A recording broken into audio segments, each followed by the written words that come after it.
What is a sword? Blue Eye Samurai Season 2.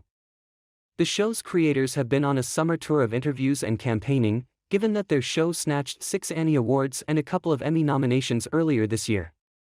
In addition, they just came away with 3 wins last night in the Emmy juried categories. It won for character design, Brian Kessinger, production design, Toby Wilson, and storyboard, Ryan O'Loughlin.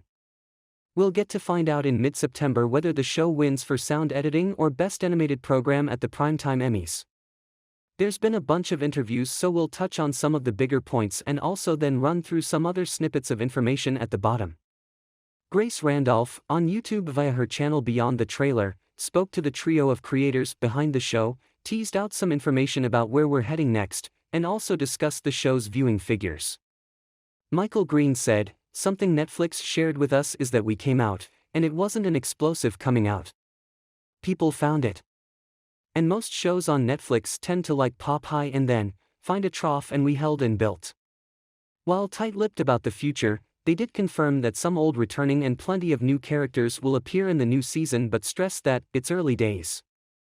Perhaps the biggest question that is on most people's lips is when they'll get to see the second season.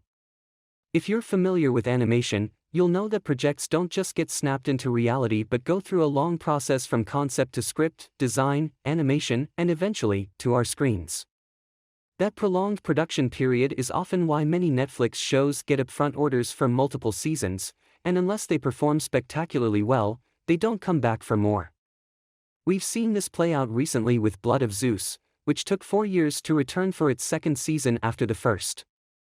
In an interview on Netflix's YouTube channel, it was suggested towards the end that it could be up to 3 years before the show returns, which would place it sometime in 2026.